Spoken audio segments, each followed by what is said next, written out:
tukaomba kura zenu, mukawa ni watu wangwana, mukatupatia kura zenu, mukatuongezea maombi na Mungu akatupatia ushindi. Jameni watu wa Embu, nasimama mbele yenu leo kusema asante sana. Narudia tena watu wa Embu kusema asante sana.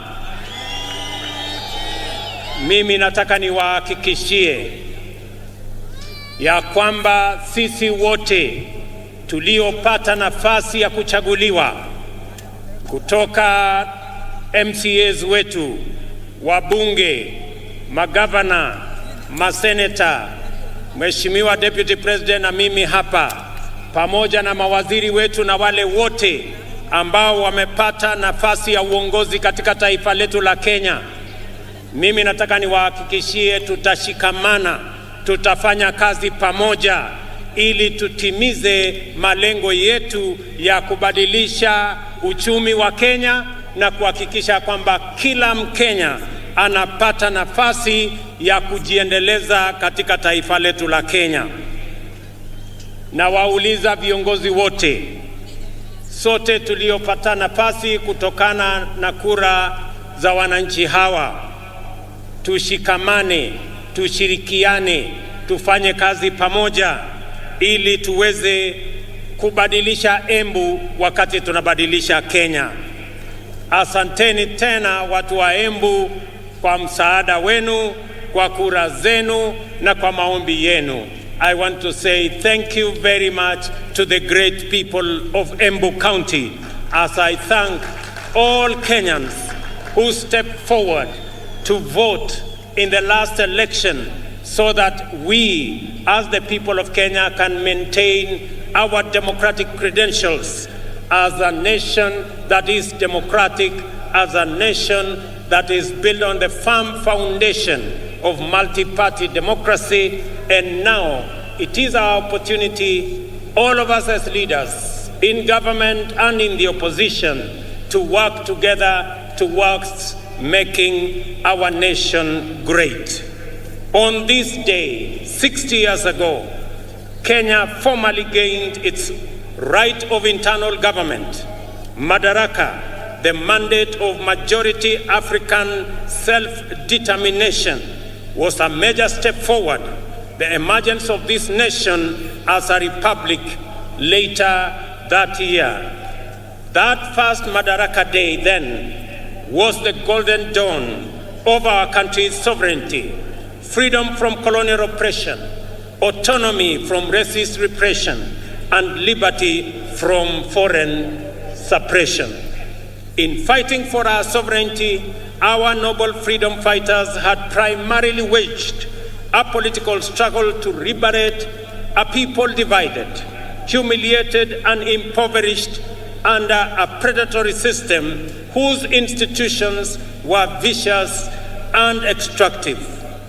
So, although the freedom struggle was political and the first Madaraka Day represented political autonomy, every Kenyan African understood it to mean and to be the beginning of the hard and noble work of securing and enhancing social and economic freedom as well.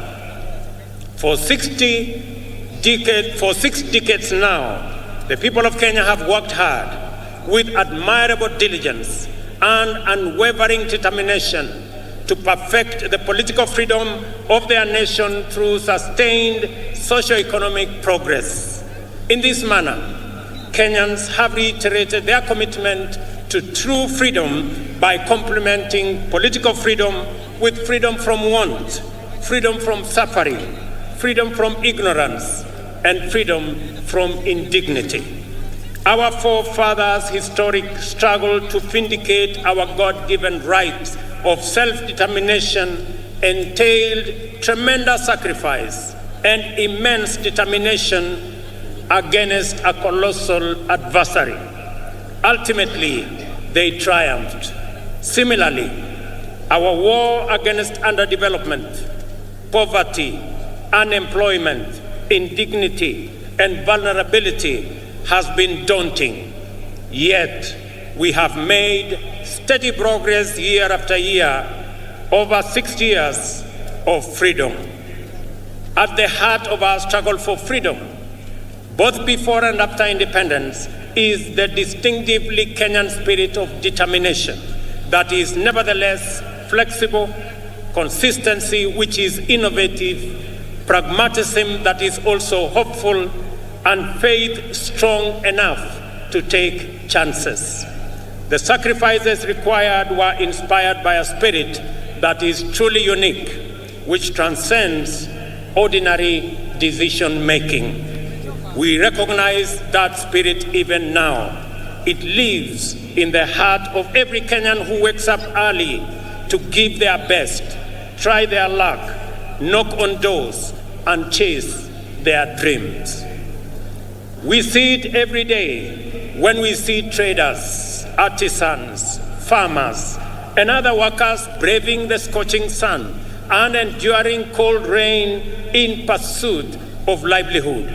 We also witness in teachers, nurses, police officers, extension officers, and technicians who go far from their comfort zone, often beyond the call of duty, to attend to Kenyans in their communities throughout all villages, all corners of our great republic.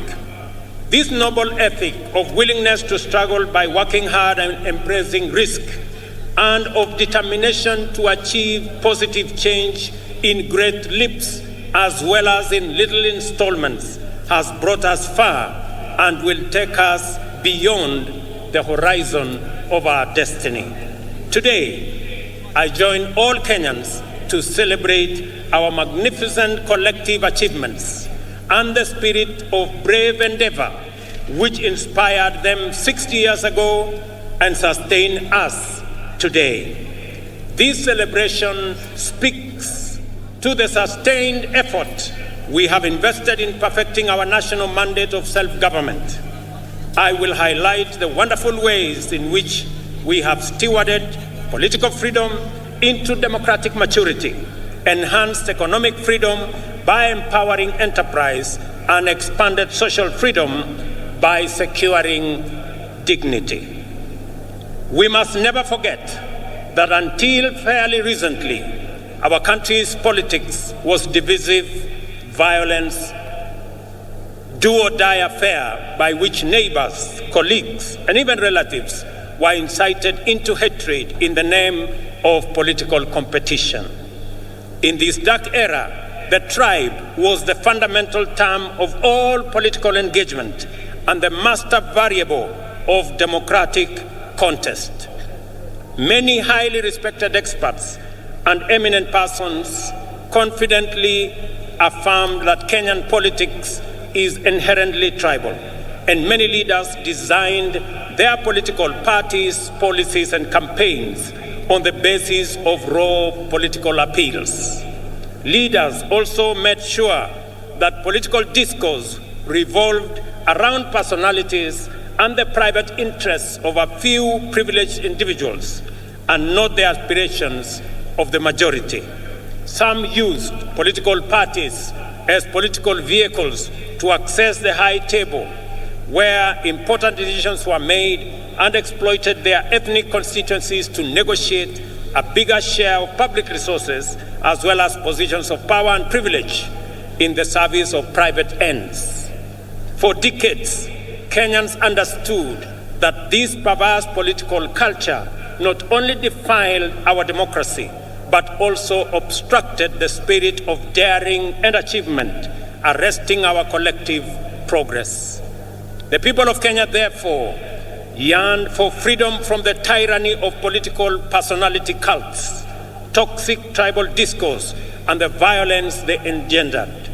They desired a more unifying, cosmopolitan framework of engagement which promoted the expression of their shared aspirations, encouraged inclusive negotiations, and a collective means of pursuing them.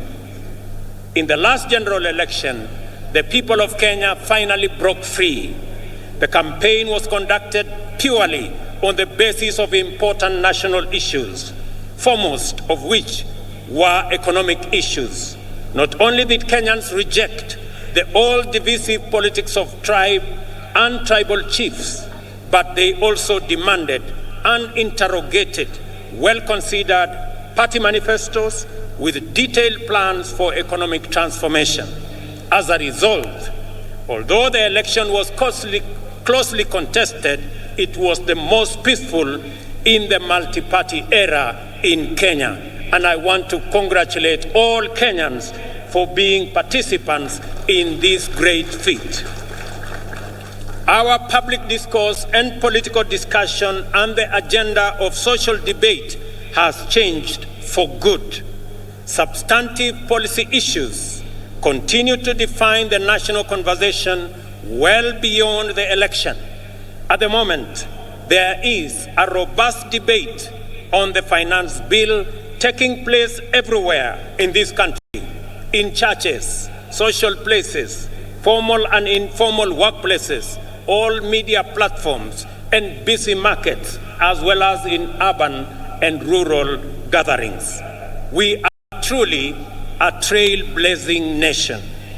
Many countries struggle in vain to generate a national debate on public financing, taxation, or other policy issues. In Kenya, we have easily sustained intense discourse on the finance bill and the affordable housing policy for weeks now. The debate has remained issue-oriented, and there is no hint of divisive ethnic rhetoric at all. The cost of living is keeping all leaders, including myself, awake, and this is precisely as it should be. Superficially, the intense national debate on housing is not about whether it is a tax or a contribution. The attention sharply focused on the housing contributions is an implicit expression of ownership.